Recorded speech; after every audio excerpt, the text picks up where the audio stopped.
an excellent talk about Plato's Timaeus on Clubhouse with, I believe he's a professor. The guy's name is Jason Rains, Rheins, I think. So there's some really interesting extended explorations of,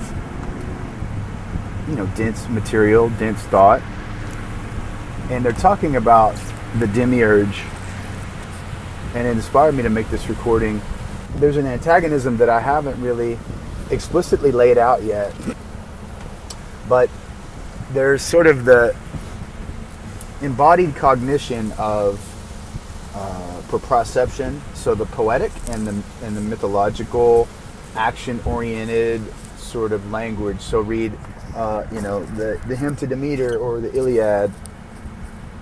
There's not a lot of second-order language. There's not really, statistically, it's pretty rare to see sort of a direct reference to the mind.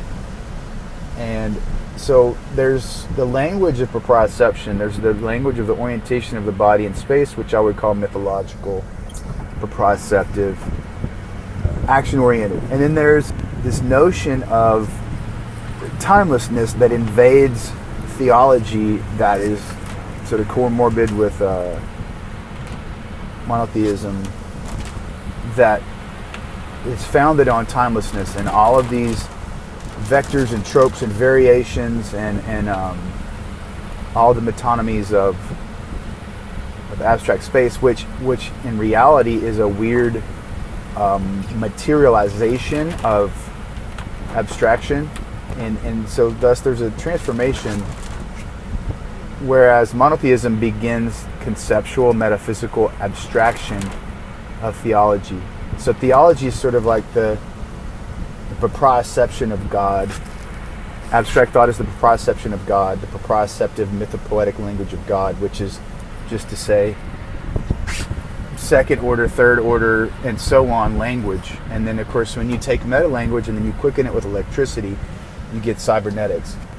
But I think the key, there's an epistemological and existential ontological shift from Tantra to the demiurge. So demiurgic thought is a different epistemology, and it's this necessary, in the monotheistic tradition anyway, it's a necessary invocation of a sort of time-space geometry and Pythagoreanism, which culminates sort of for its own sake and its aesthetic, sort of romantic sake, with the Renaissance magicians. John Dee is probably the best example. Agrippa is also, but also Kircher and any of the diagrammatic, Kabbalistic, alchemy is a great example in general, Hermeticism and alchemy, but especially alchemy, all of the just beautiful ornate, like the Flammarion engraving.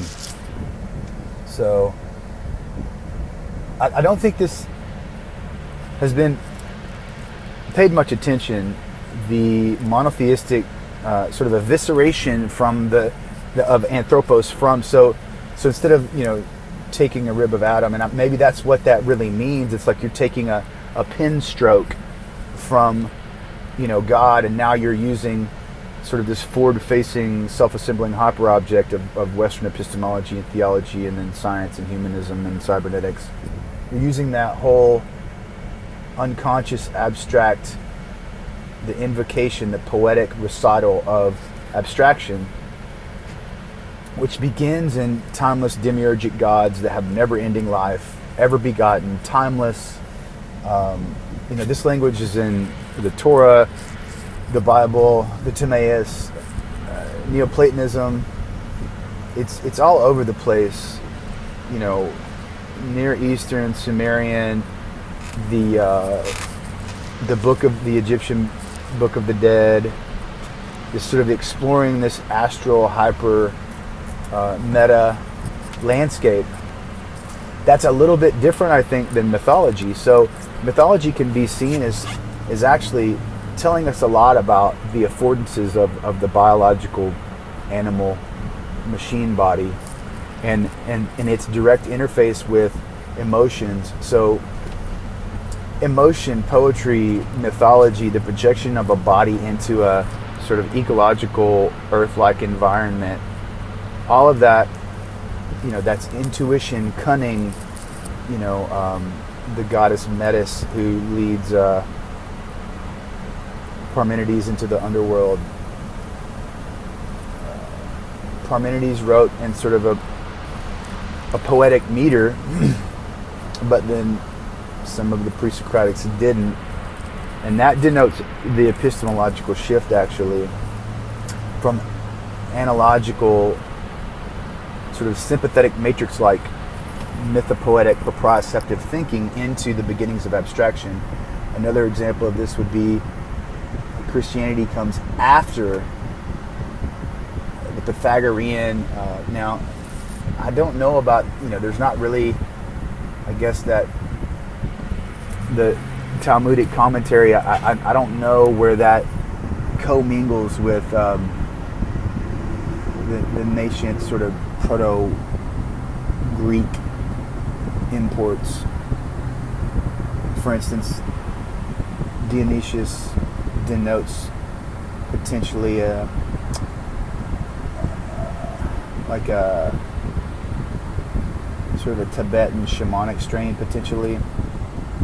So Dionysius is known as like not only sort of a divine stranger, but literally in the historical record, it is known that the Dionysian theology is a foreign god. So it sort of doubles down on the Gnostic aspect of this. And so to circle back around all this, in other words, the Platonic theology, which sort of like, think about pseudo-Dionysus, the Neoplatonic, had a huge influence on the burgeoning metaphysical structural development of Catholicism for a time. So this stuff exists for real, not just in sort of the, muse inspired madness of traveling bards. So the sort of, in other words, there's a theoretical, the epistemology that I'm talking about, this demiurgic, monotheistic, Gnostic epistemology of the anthropos, of Adam Kadmon, of the singular entity. That's really the point here, in contrast with Tantra. So Tantra is union, it's schism, it's movement sort of at the core of things. And it turns out Bergson talks about this. Somebody pointed this out to me. I never read a lot of Bergson, but there's really only two possible cosmological starting points. There's basically a tantric or a monotheistic, and they correspond with flux and invariance, and in turn they have a profound statement about matter itself, corporeality itself. And in Tantra, it basically is inviting the intuition that matter is sentient and agentive. It has a separate locus of selection that is sort of inherently alchemical and mysterious, and that's flux, and that's cycle, and that's multiplicity and polysemia and shamanic realms and multiple worlds and polytheism and so on. And that's more chthonic, it's more underworld, it's more poetic and verbose and baroque, but also paradoxically it's more cunning, it's more intuitive, it's more think on your feet, it's more guile, and sort of it's more seductive, it's more playful, it's more fun, probably in a lot of ways as well.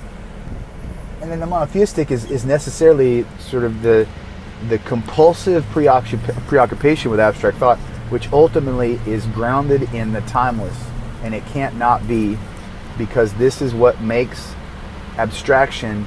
It converts the theology of gods into ever existing, never begotten, never ending, living, timeless dimensionality.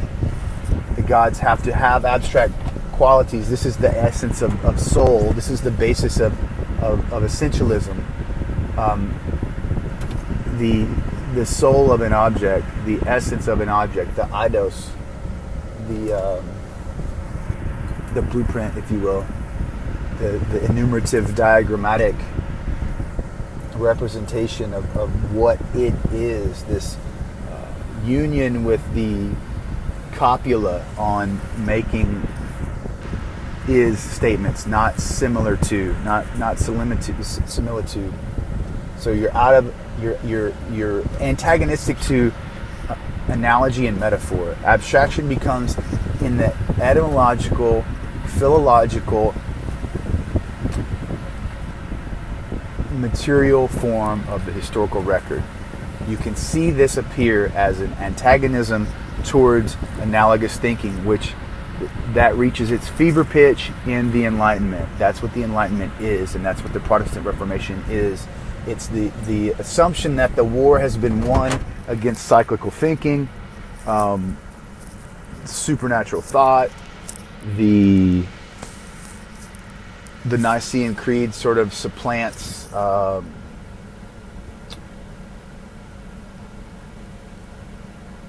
consecration,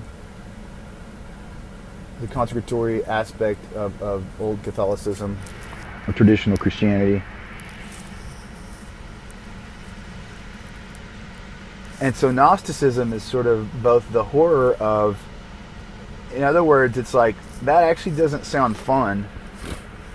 And I think this epistemological contrast that I'm trying to bring together and place in proximity to each other, I don't think it's explored enough.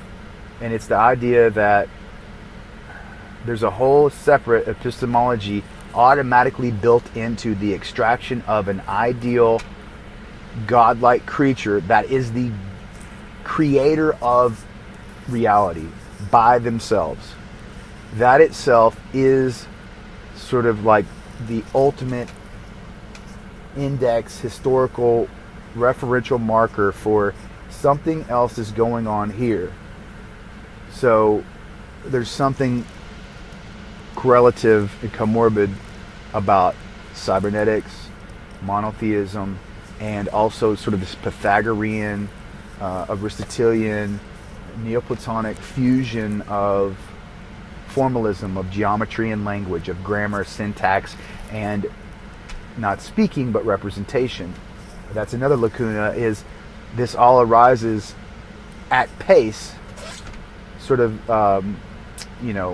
in situ, in media res, with the perfection of sufficiently complex representational systems. For the Western epistemology, that is the phonetic alphabet.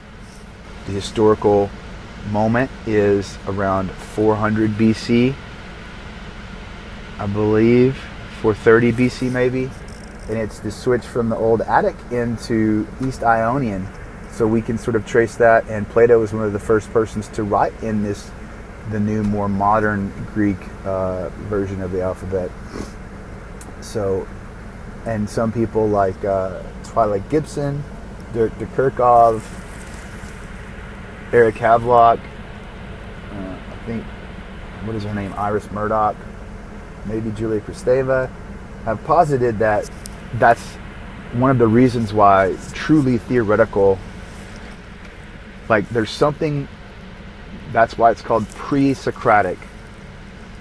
So the complexity of representation that most people never even reflect upon, the fact that they've caught this ornate, quote-unquote, dialogue, which is really a systematic, a much more systematic, anti-poetic, sort of highly abstruse prose that's not simply captured like the Homeric captures poetic verse in a a complex representational writing system, but there's no reference for mind. But then 400 years later, you've got the pre-Socratics, and then you've got finally Plato, who sort of merges Pythagorean mysticism with what would become syllogistic thinking. And Plato is not really the first logician, Aristotle is, but there are intimations and little flashes of syllogistic logical thinking in the Phaedo, Parmenides, the Statesman. I mean, there's lots of them. The Theaetetus, there's lots of them, but Aristotle's considered the first actual logician because he consciously reflects on sort of syllogistic artifice, the techne. So I know I said a lot, and I'm sorry, but I've yet to make a recording talking about this titanic clash between maybe, even the Titans and the Olympians, in a sense, the animistic forces that run through all of nature and ecology and spirit and essence and sort of prior to soul. Soul is sort of like a reification of animism, but at a pre-conscious, semi-conscious, and for some people conscious level. And then that sort of reification spreads through pedagogy, and that becomes public education. So there's a whole long line of this assumption and this built-in technology into Western culture, which is basically the reification of a new, anomalous, but very useful, if not somewhat volatile, way of thinking. It's a reification of objectivity, and then the war on poetry, the war on poetic thinking, is the war on the unconscious. It's the war on the body. It's the war on on the feminine vessel, the feminine qualities. And Julian Jaynes has talked about this. Marshall McLuhan. There was a book called The Sword and the Crucible, I believe, written by a female historian. There's a woman named Lynn, I think Pickett, who wrote The Memory Code. That may be wrong, but she's talked about it. There's the guy Leonard Schlane who talks about this in The Alphabet versus the Goddess. So this has major implications, because to me what this says, there's a guy named Robert Logan, there's someone named Andy Clark. So in other words, mythology sort of embodied cognition, and then the Gnostic, demiurgic, monotheistic, quote-unquote, mythology is actually distributed cognition. But it's not seen as such for really, several centuries. And so there's a sort of a Dionysian dread. There's an overtly Heideggerian, existential, ontological experience of the reification of this epistemology. And what it really is it's this long, slow bootloader, the Gnostic story. So the ultimate sort of crescendo of the projection of a demiurgic, theoretical, abstract, self-isolate God into abstract space. So Adam Kadmon into, the Kabbalistic worlds or whatever, any way you want, John Dee and the Renaissance Neoplatonist, Florentine Neoplatonist appropriation of florid aesthetic and art. Alchemy is the best example. As far as I'm concerned, it's just gorgeous. Hermeticism and alchemy, just as a aesthetic trope, is just so amazing, so mind-blowing. It's mostly garbage, but it's truly fascinating, and endlessly, artistic. So, which again is driven by the limitation of the technological medium of representation. So you can see all of that development, the crescendo into the ultra-diagrammatic alchemical mindset as the merger of rationation in sight, the scientific objectification of sight. It wasn't Erasmus, but somebody made a grid. They invented that grid that you would lay between you and your, what you're painting, and you would use that grid to shoot your golden ratios and so on, and so you could check everything. So that process is, sacred geometry itself is the history. It's the poetic history of abstraction into the environment. In other words, the tossing outward of technological abstract affordances, percepts, being captured by theoretical formalism that's represented not just as language, but Euclidean math language in geometric shape as a sort of religiosity, the Gothic cathedrals. And that's sort of like that's part of the history of formalism. The history of cybernetics can go back 3,000 years. We can go back, 3,000 years, because the historical record and the representational systems are instances at a certain point. They're instances of formalism. So they're instances, and then when you quicken that, you get cybernetics. Well, when you do it again, you get the internet. When you do it again, you get Internet 2.0. When you do it again, when you quicken it again, you get GPT-3 and mind-machine interface and machine learning and general AI and all of those concerns and all of those fascinating, CRISPR and the mimicking of folding protein and so on, Ray Kurzweil and all of that, and then that's all part of a sort of a telescopic Flammarion peak outside of the machinery of the seemingly Rube Goldbergian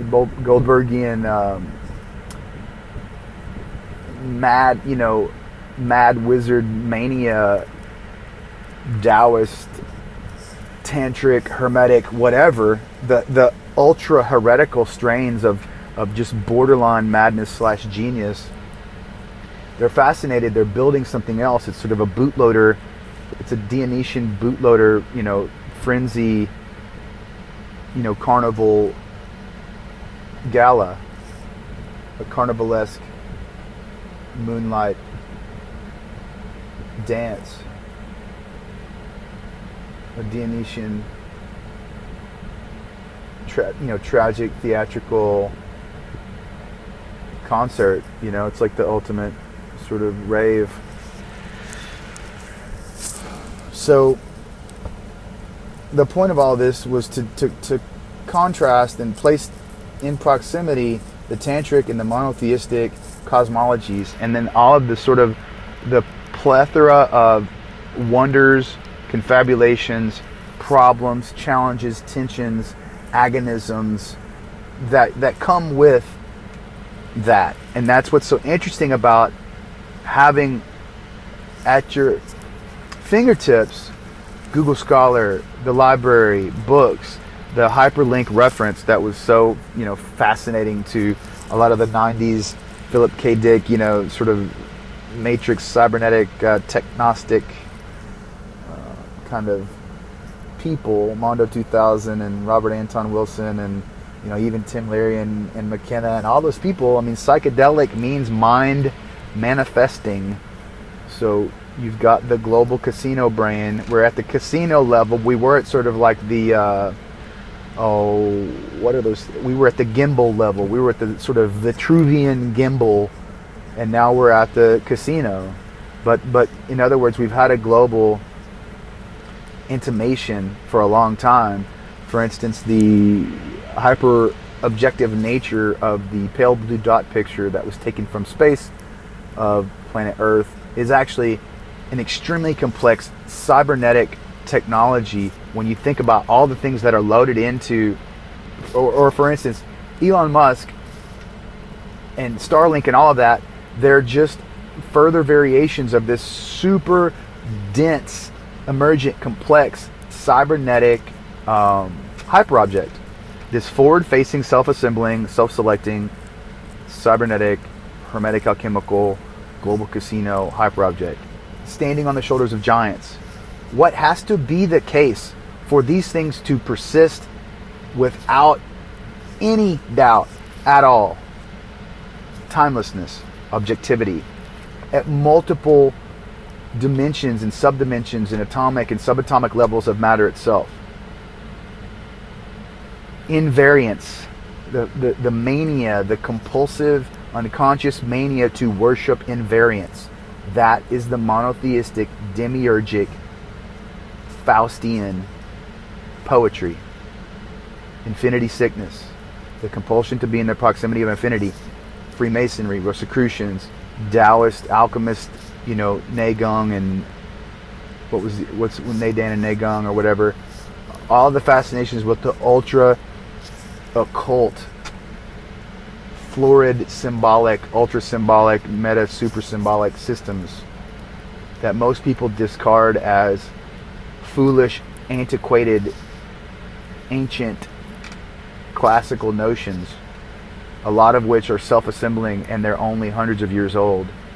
And we don't realize that these things didn't exist thousands of years ago, or even many, many hundreds of years ago. Many of these things have been invented in the last 1,500 years or less. Even the Bible wasn't the Bible for 300 plus years after the death of Christ. So none of this is as archival and archetypal as we often assume, because we're led to assume that. And that's sort of the Newtonian Cartesian position, the clean, purely pragmatic Jordan Peterson objectivity, scientific, sort of traditional pre-World War II view of science. And the atom bomb is actually it's the ritual murder of Newtonian science. It's the implosion of the exploded diagram in the beginning of a psychological warfare. By necessity, it automatically systematizes and reconfigures and resituates warfare into the internal dimension. And so that brings me back to another sort of general parallax or inversion, a reciprocal sort of inversion between the sort of traditional tribal tantric projection of a body into an ecology, an earth-like sort of, the Jewish diaspora, interestingly enough, is sort of like one of the first instances where we can see the decoupling of ecology from perception, and the horizon sort of gets compressed into a trope, and it goes with the tribe. They're making their historical identity, and that's what that process is. It's the beginning of the abstraction of the environment from the environment through this new epistemology, and from an evolutionary sort of purely neuroanatomical evolutionary perspective, the need to produce a mania around this new type of thinking makes sense, because it's very powerful, it's very pragmatic, it's very obviously very useful in many yet as to be understood as well as myriad beneficial ways. And so there's an evolutionary, a major advantage to keeping it around and using it any way you can. And so for me and my money, the heretical strains of magic and the heretical strains of religion, even iconoclasm itself, is a major driver in this anomalous new sort of abstract monotheistic demiurgic mode, cybernetic formalist sort of magic. In other words, objectivity in Western science and the objective orientation towards matter can be seen as an utterly highly advanced, floridly, symbolically complex ritual grimoire, ritual magical system. And all the ritual elements are, your R&D and your prototypes and all the things. In other words, the limits of technology that allows you to make microchips at, sub Moore's law sort of entropic production capacity. And so whereas in a tantric sort of traditionally tribal, let's say totemistic type of mythology maybe, and that may be inappropriate, I'm not sure, but just sort of like what we think of as, which is Homeric, and a lot of the hymns to Demeter, hymns to Persephone, the Homeric hymns. There's not a hymn to Dionysius, I don't think, but there's hymn to Orpheus. It's been a long time since I read it. I don't know if it's got a lot of reference to meta language. I don't know if it has direct references to mind or not. By the way, as a footnote to that concept, the emergence of secondary, language about language, second order language. There is a book called The Origins of the Greek Mind by Bruno Snell. And then a lot of the preparatory work that Julian Jaynes does is fantastic in the origins of consciousness and the breakdown of the bicameral mind, even though he's wrong and his theory is incorrect, and ultimately he's sort of just, you know, an antiquarian novelty in the curio of heretical anomalous cognition, cognitive exploration, psychedelic anomalous heretical cognitive exploration. So where the tantric mythological, the traditional mythological is sort of it's a projection of a body into an environment that is somewhat recognizable. There's still theriomorphic and anthropomorphic representations of concepts and ideas in the notions of spirits and demons and fairies and sort of folkways and the folklore of fantasy and fairy tale and mythology. So that's the hero's journey. The hero's journey is projecting sort of a quasi-theoretical, archetypal, and anthropomorphic voodoo doll into an environment that's representational somewhat to what we think normal ecological environment is. But then you've got the truly new Gnostic cybernetic inversion of that, which we see glimpses of that after the bomb, and we have to shift and reconfigure warfare in the informational / psychological domain. So the Cold War was actually World War III. We've been in the World War III and IV and onward mode since whatever, 1946, whenever they dropped the bombs. So we've been in a new mode ever since then. That destroys instantly the notion that science can only be helpful and useful. In other words, logical, rational thought becomes irrational. And one of the meta tropes and meta hyperobjects that represent this are the UFO. So the UFO the UFO makes magic real. It makes alchemy real. And it makes science strange. And it makes reason murderous. But then aliens make religion obsolete. And that's why there's no aliens in the UFOs right now. Because they want to make magic real, but they don't want to make religion obsolete, at least not yet. I mean, and what do I know? This is all metaphysical conjecture based on a couple fun generative constraints, based on my sort of Harold Bloom deliberate misreading of certain fantastical dustbin notions of media ecology and, you know, communications studies and sociology and whatever, heretical sociology. And so the sorcery of the spectacle and a lot of these sort of post-religious, like hip, psychedelic, atheistic notions are simply the sociological, the anthropological survey of advanced pop consumer society, of post-producer, post-information, mass consumption, sort of, the NFT is in a way even sort of like an ephemeralization of even, commodities themselves. It's an attempt to at least usher things into that area of the funhouse now. And so the cybernetic Gnostic demiurgic, that's sort of the completion of formalism,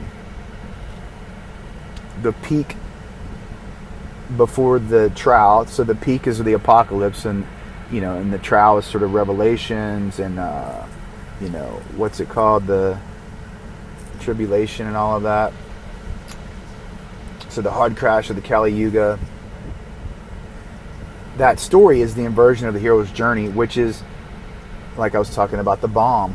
The bomb shifts the locus of and focus the loci of warfare internally, just as cybernetics focuses the loci of agency and selection, the sort of it takes the epicenter of Darwinian, the sort of banal notion of Darwinian selection and agency as being centralized, and it permanently fuzzes up the gestalt of where evolutionary selection now lies, because evolutionary selection now lies in an algorithmic environment, in a purely cybernetic environment. And that's what everybody's trying to say with UFOs. They're like, I feel funny, I'm floating in a float tank, and I guess somebody gave me acid, and this is all really weird, and I think I'm going to go insane. What do I do? That's what conspiracy theory and a lot of the ultra-modern QAnon, but anything that's trying to suss out what's going on with machine learning and aliens and UAPs, and it's really just the military. The fact that everyone, including Sam Harris, is now talking about this means it's obsolete in McLuhan terms. That means it's everywhere. It means it's thick on the ground. That fruit has ripened and it is falling. It's that time of the season. And everyone's running around with baskets, scooping it up. And a couple months from now, some people are going to make some plum wine, and it's going to be great. And there's going to be, lunar throwdowns, lunar raves. So the new cybernetic mythological ultra-gnostic narrative is that the environment is trying to get inside the hero. So COVID, everybody's born with a chip in their brain, the Neuralink, and data becomes a post-advertising material platform on which your exact sexual, political, ideological, religious, ethnic fingerprint is extracted from. The silhouette of your essence is now a banal ghost graph of your data footprint. And that's called post-advertising. And that's also called pre-crime. And that's also called Minority Report. And that's also called everybody's born a chip in their brain. It's also called Neuralink. And it's also called Bitcoin. And it's also called, oh no, what I'm doing is really different. The whole software platforms and UIs, it's like everyone's trying to get on this next level, which everyone's already at. And that's sort of part of the mania, because that's been in the stew for 3,000 years.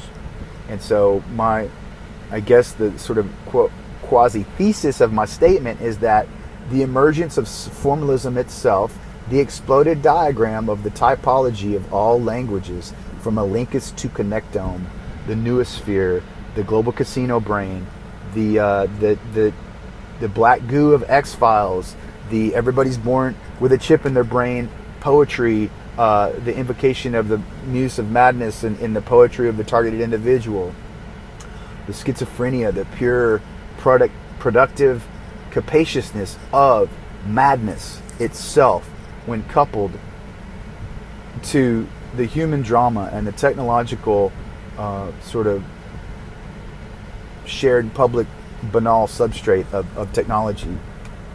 All of that is psychedelic. It's mind manifesting, literally. And so one of the things that looking at traditional mythology as embodied cognition, the projection of the body into a poetic, intuitive sort of dance space, a ritual space, a tool-making space, a social, but it's utterly social. And so there's a level of distributed memory that's biologically limited to orality and very, very simplistic sort of, or very, very artistic, artful, like a hieroglyph is going to be highly suggestive, but also for those that are smart enough to hold technologies and systems and robust, complex ideas together, the scribal sort of technological elite of years of aeons past, those people are capable of a lot, but not necessarily because of the information that's offloaded directly into the externalized memory set. Most of that stuff is stored symbolically, biologically, through the cadence of dance, song, poetry, meter, rhythm, mnemosine, the mnemonic aspect. which in other words, there's not a powerful externalized memory system, so it's distributed throughout a multiplicity of architecture and tools and notions and songs, and the story of the soul begins with a song is actually a hyperobject poem. So the notion, the mythology, the 3,000-year-old cybernetic mythology of the hyperobject of formalism, it is a hyperobject itself, from Elenchus to Connectome. And so the story now is that we're no longer progressing as a species, quote unquote, one step at a time, 1 foot forward into the quote unquote future. So in the Fukuyaman end of history sense, we are now in an ultra-gnostic, accelerationist mythologism that says now that time is coming to get us. The future is coming to get us. And we're standing sort of paralyzed in fear.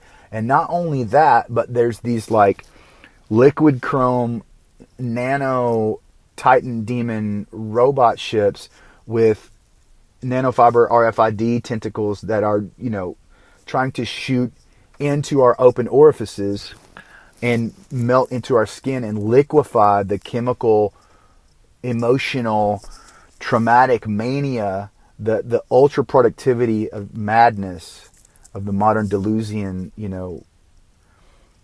cybernetic surfer type of mythos.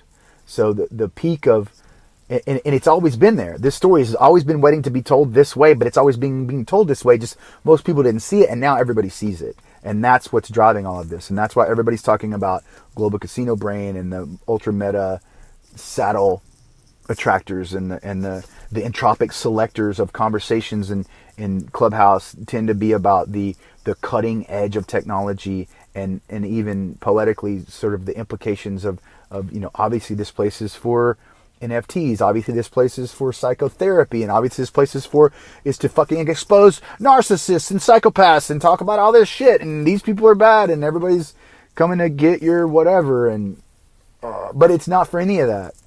It's just the context of the conversation is actually less important than the architecture that it's sort of silhouetting. And I think a lot of people are having a good time exploring the content, but the context that's setting it up. In other words, the grammar, the syntax, the generative constraints of the formalism of the cutting edge of technology is forcing us to have conversations that we didn't expect ourselves to have because of the intimacy of the voice and the louche factor, the pulsing, emotional, just pure charge of being in a cascade of conversations endlessly for hours and hours, to be on the most complex, never-ending podcast of all times, which itself is sort of like an obsolescing of the podcast format.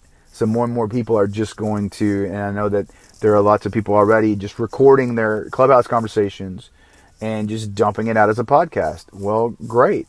So that is, one of the many facets of the net of Indra that is the cutting edge, the bleeding edge of technology that is Clubhouse. And so even being in an environment may unwittingly make someone have confabulated, self-mythologizing inner monologues about, that sound schizophrenic, that are also extremely beautiful and wonderful and adventurous. Again, to sort of talk about the crescendo of the hero's journey is the hyperobject of the syntax of all languages. So it's the marriage of the monotheistic epistemology and the tantric, and it's always really like that anyway. It's the marriage of flux and invariance, wave and particle, nothing and always something, which is actually alluded to in both the Torah and the Timaeus. In both those cosmologies, God found matter existing and put it in order, and that is also an aspect of demiurgic monotheistic cosmologies. Failing to mention, oh, by the way, oh no, that was already there, there, there, there, there.